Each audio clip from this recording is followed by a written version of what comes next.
کے بارے میں بتا رہی تھیں کہ آپ جو ہیں وہ اپنے ہسبینڈ کی سیکنڈ وائف ہیں جی. اور یہ کام بھی آپ نے بائی چوائس کیا. رسول اللہ صلی اللہ علیہ وسلم کی سنت کو زندہ کرنا چاہتی تھیں اور آپ اپنی خوشی کے ساتھ آپ نے ان کے دوسرے نکاح میں آنا قبول کیا. ایک تو ہم اس کی بھی حقیقت جاننا چاہیں گے. میں آڈینس کو بھی بتاتی چلوں میں کسی چیز کو فیور یا ڈس فیور نہیں کری کیونکہ یہ ایک ایسا سینسٹیو موضوع ہے خواتین کے لیے. اگر اس کو چھیڑ دیا جائے تو بہت ناراض ہوتی ہیں. میں آپ کو ایک واقعہ سناتی ہوں.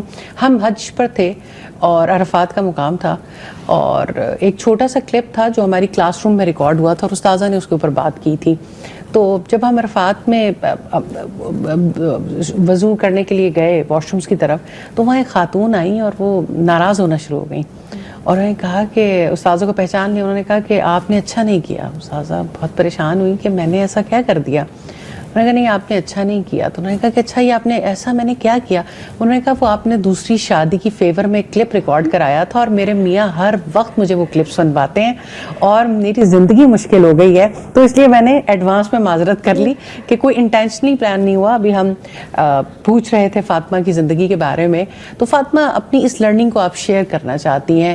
صبر و استقامت اس زندگی میں خصوصی طور پہ کس طرح صبر کرنا پڑتا ہے اور استقامت کا راستہ اختیار کرنا پڑتا ہے, اس کے لیے کیا کچھ برداشت کرتی ہیں؟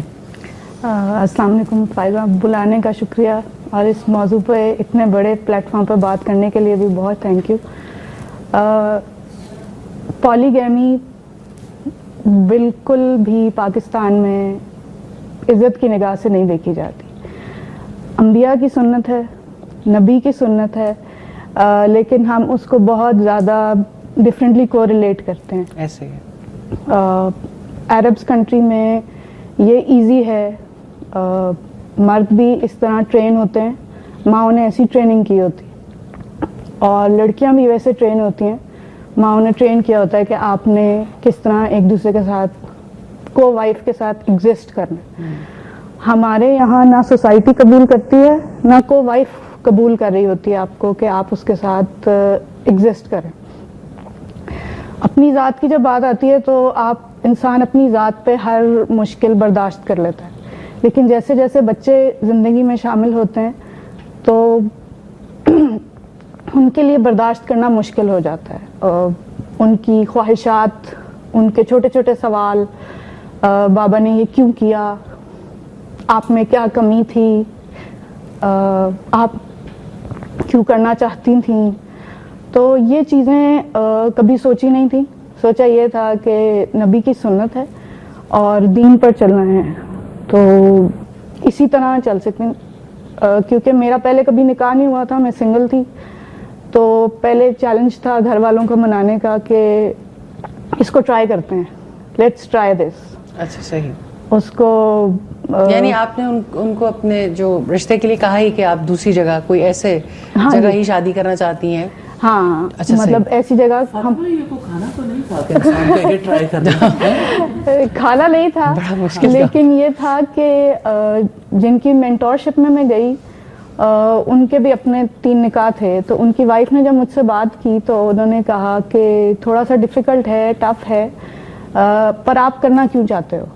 تو مجھے یہ لگتا تھا کہ اس کی بات نہیں ہوتی, ہمارے معاشرے میں اس کو اچھا نہیں سمجھا جاتا. میرے فیملی میں ایسے لوگ تھے جو اوور ایج ہو گئی تھیں, میری فرینڈس تھیں, بہت اچھے ہیں بہت اچھے ہیں, کوئی رشتہ کیوں نہیں لیتا, کیا وجہ ہے, کیوں نہیں لوگ آگے بڑھتے اور قبول کرتے. جب آپ صاحب حیثیت ہیں, آپ کو اللہ نے اتنا مال دیا ہے, آپ چلا سکتے ہیں, آپ کیوں نہیں چلاتے. مردوں میں کیا مسئلہ ہے, کیوں نہیں چلاتے وہ 2 بیویوں کو.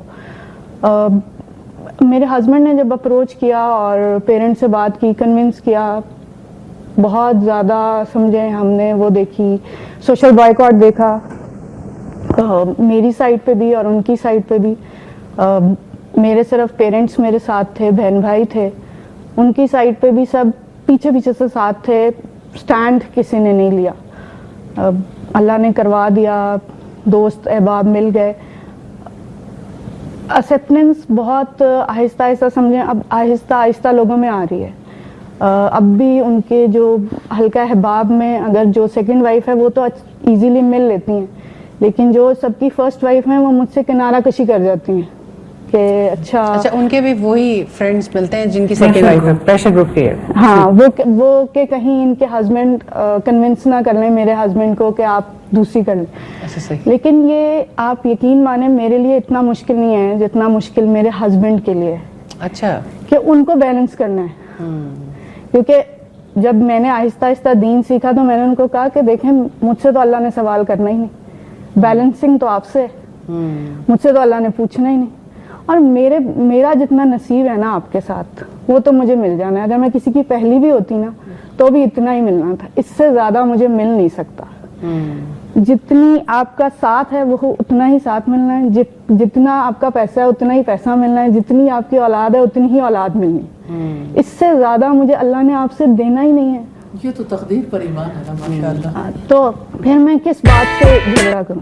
جھگڑے ہوتے ہیں ہمارے, مجھے ٹائم کم ملتا ہے کیونکہ بیسیکلی وہ انوائرمنٹ میں پلے نہیں نا ہیں, تو وہ بھی میرے ساتھ ساتھ سیکھے کہ اچھا ہم نے اس میں رہنا کیسے ہے, ہم نے اس کو چلانا کیسے ہے.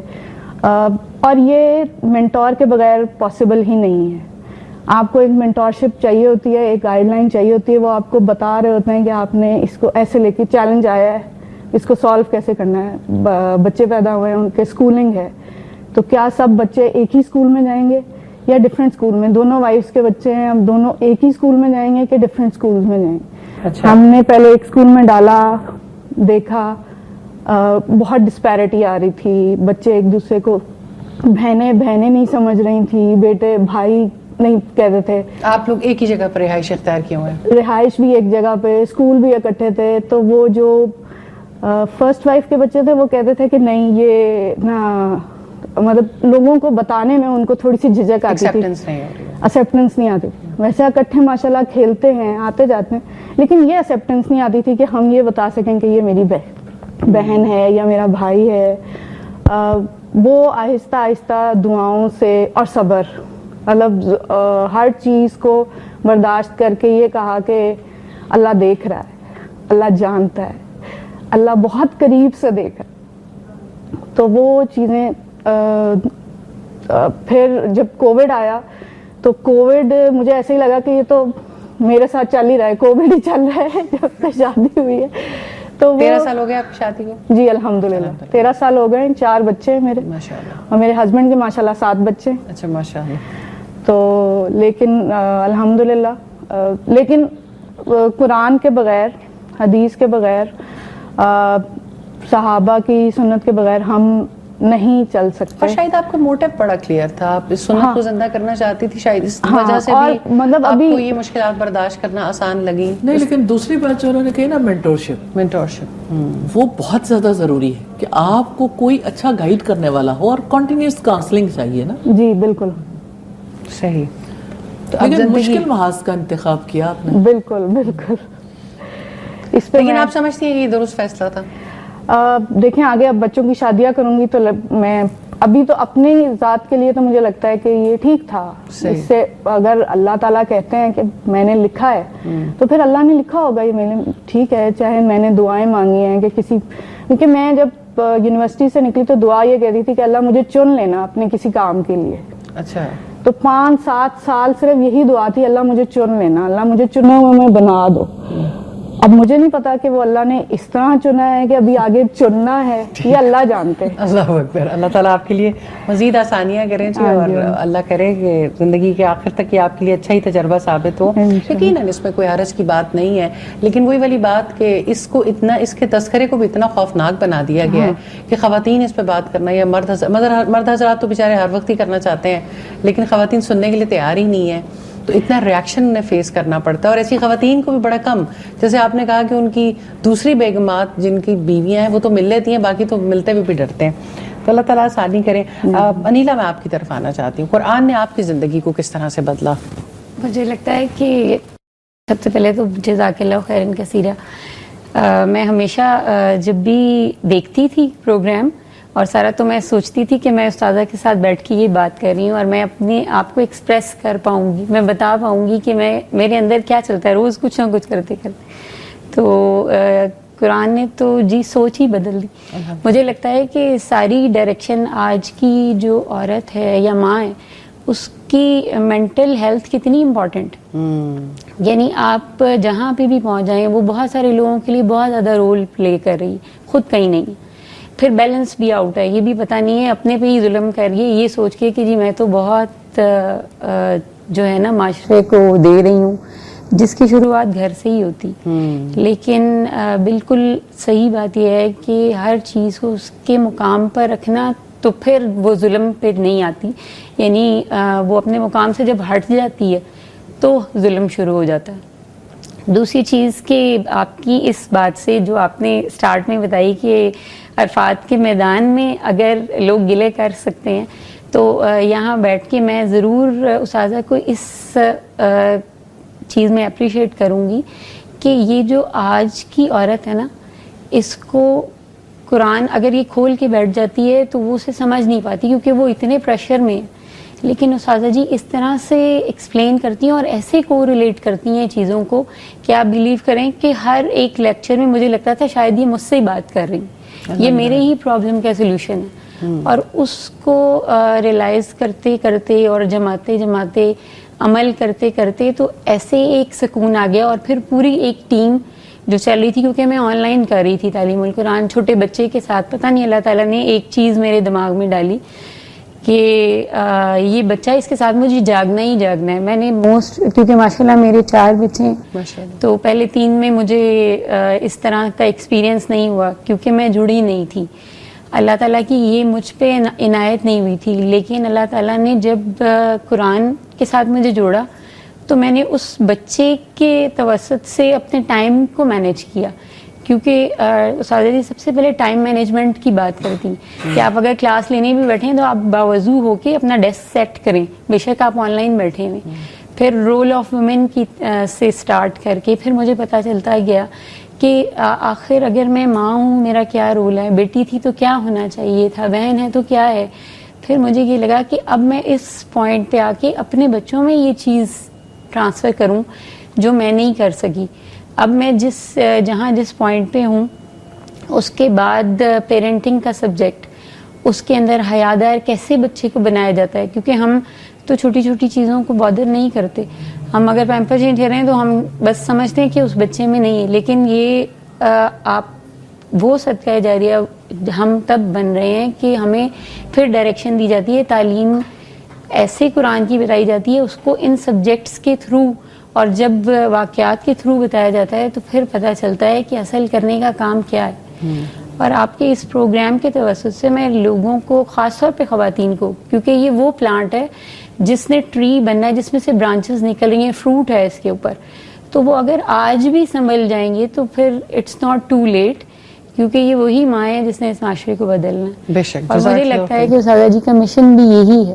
میں بہت کلوزلی اس کو دیکھتی تھی کہ مشن کیا ہے, پیچھے کیا ہے, کیسے بدلا جائے گا. تو جو وہ مدینہ کی ریاست تھی, اور اس میں آپ بلیو کریں سیمینارز کا ایک آتا ہے ہمارا ٹاپک جس میں ہم ریکارڈ کر کے 3 سے 5 منٹ کا سیمینار دیتے ہیں. تو آپ بلیو کریں کہ جیسے میں نے MBA کیا تھا تو وہ چیز ریفریش ہوگی, میں بولنا چاہتی تھی, میں بتانا چاہتی تھی, ایک ٹاپک آتا تھا پھر اس پہ خود لکھتی تھی بیٹھ کے کہ مجھے یہ کہنا ہے, پھر اس 3 سے 5 منٹ کی آڈیو کے اندر میں بتاتی تھی کہ ہاں یہ ہے, یہ چیز ہے جو ہمیں چاہیے. تو اس سے جس ڈپریشن میں خواتین ہوتی ہیں وہ نکلتی چلی جاتی ہیں. یعنی ایک قرآن کی اسٹڈیز بہت سسٹمیٹک ہے. پھر جس طرح سے استاذہ کا کام ہے بیہیویئر ماڈیفیکیشن کے اوپر, کیریکٹر بلڈنگ کے اوپر, پھر خواتین کے اوپر, اور ایک خاتون کی نفسیات کو بہت خوبصورتی سے سمجھتی ہے. اور آہستہ آہستہ آپ نے بالکل درست کہا. مجھے سننے والے بھی اور جو پڑھنے والے بھی ہیں استاذہ کے, وہ یہ کہتے ہیں کہ آپ کی تحریر بھی استاذہ الحمدللہ ہمیں یہ ہیلپ کرتی ہے کہ ایک فریم آف مائنڈ ڈیولپ ہو جاتا ہے تحریر پڑھتے پڑھتے آخر تک, اور آپ عمل کے لیے تیار ہو جاتے ہیں. استاذہ میں اپرچونٹی بھی جاننا چاہتی ہوں, ابھی ایک کتاب آپ کے سامنے پڑھی ہوئی ہے مسلم ہیروز, اللہ تعالیٰ آپ سے قبول کرے. الحمدللہ یہ کتاب آج ہی سامنے آئی ہے, اور آپ نے, کیونکہ ہم صبر و استقامت پہ بات کر رہے ہیں, تو ہماری تو زندگی میں جو ہیروز ہیں, اور کسی بھی انسان کی زندگی میں ہیروز کا کردار بہت امپورٹنٹ ہوتا ہے, اور آپ نے خصوصی طور پہ کچھ شخصیات کو چنا اور اس کے اوپر اس کتاب کو لکھا. ان کی سب وہ کیا چیزیں ہیں ان ہیروز کی جس کے اوپر آپ نے یہ کتاب لکھ دی, اور وہ کیا خوبیاں ہیں جو آپ کو انسپائر کرتی ہیں, اور اگر آپ یہ کتاب بھی دکھانا چاہیں تو ہمیں بہت خوشی ہوگی. فائزہ میں آپ کو مبارکباد دینا چاہتی ہوں کیونکہ کورس تو ہم یہ پڑھ ہی رہے تھے اور یہ سلسلہ اسٹوڈنٹس کے لیے تو جاری ہی تھا، لیکن یہ ہے کہ باقی لوگوں کے لیے بھی انشاءاللہ مفید ہوگا. مجھے جب کبھی بھی میں شخصیات کے بارے میں پڑھتی ہوں یا بتاتی ہوں تو مجھے فیل ہوتا ہے کہ ہم شخصیات کی حالات زندگی میں زیادہ گم ہو جاتے ہیں اور جو ان کا جو کردار ہے اس کے اوپر اس طرح سے فوکس نہیں کر پاتے. تو میں نے کوشش کی کہ مسلم ہیروز کی زندگیوں سے وہ چیزیں لوں جہاں انہوں نے اپنی زندگی میں اس چیز پر بہت زیادہ فوکس کیا یا فوکسڈ لائف ہے اس بارے میں. جیسے اللہ تعالیٰ ہائی لائٹ ہے، نیچرلی محبت تو سارے ہی کرتے ہیں سبحان اللہ، یا جس طرح سے اللہ تعالیٰ پر توکل کرنے والے ہیں یا استقامت والے ہیں یا صبر کرنے والے ہیں یا اسی طرح سے دیگر، یعنی اپنی پرسنالٹی کے وہ اینگلز کو خصوصی طور یعنی ان ساری پرسنالٹیز کی خصوصیات کو جو ہے نا، مثال کے طور پر صبر کی خصوصیت ہے جس پہ آج ہم بات کر رہے ہیں. تو اگر آپ اسے دیکھیں تو یعنی مجھے آج کافی دنوں کے بعد دیکھنے کا موقع ملا تو مجھے خود بھی بڑا اچھا لگا. ایک تو یہ اس میں بیوٹی بہت آ گئی الحمدللہ. تو وہ جن کا صبر بے مثال بن گیا، تو اس میں ان شخصیات کا تذکرہ بھی ہے لیکن یہ کہ صبر کرنے کے طریقے بھی ہیں. مثال کے طور پر یہ ہے کہ خوشی میں شکر اور مصیبت میں صبر سے توازن پیدا ہوتا ہے، اور یہ کہ مصیبتیں اور غم انسان کو کسی قابل نہیں چھوڑتے اور پریشانیاں کینسر میں مبتلا کر دیتی ہیں اور مصائب انسان کو غم اور غصے میں مبتلا کر دیتے ہیں. یعنی ابتدا تو یہاں سے ہو کے پھر آہستہ آہستہ صبر کی مثالیں ہیں، اور صبر صدمے کے آغاز میں ہوتا ہے، اور صبر روشنی ہے، اور صبر جمیل کی تصویر، اور سیدہ ام سلیم کا اپنے بچے کی وفات پر صبر ہے، اور اسی طرح اللہ تعالیٰ کے فیصلے پر مطمئن ہونے والے کا صبر ہے. پھر سیدنا آدم علیہ السلام کا زمین پر بھیجے جانے پر صبر ہے، اور اسی طرح سے سیدنا نوح علیہ السلام کی زندگی میں جو صبر ہے. تو یہ ہے کہ میں نے اسے فیل کیا کہ جب میں ان چیزوں کو یعنی اکٹھے لوگوں کو بتاتی رہی، اس کی وجہ سے لوگوں کے لیے ایک پوری پکچر جو ہے نا مختلف افراد کی زندگیوں سے زیادہ آسان طریقے سے کلیئر ہوئی، اور لوگوں کے لیے ان خصوصیات کو سیکھنا بھی زیادہ ان شخصیات سے سیکھنا اور اس تو آپ اسے کہہ سکتے ہیں کہ یہ مسلم ہیروز کے بارے میں میں چاہوں گی یہ کتاب ہم ضرور دکھا سکیں. الحمدللہ یہ ابھی کتاب پہلی کتاب ہے جو ہمارے ہاتھ میں آئی ہے انشاءاللہ، اور یہ تمام طالبات کو تو مدد کرے گی، لیکن بہت سے ایسے لوگ جو اپنے ہیروز کی زندگیوں سے بہت کچھ سیکھنا چاہیں گے تو یہ ایک بہت خوبصورت ایڈیشن ہوگا. جزاک اللہ خیر استاذہ اس معاملے میں بھی ہماری رہنمائی کرنے کا. بہت شکریہ. ایک مختصر سا وقفہ.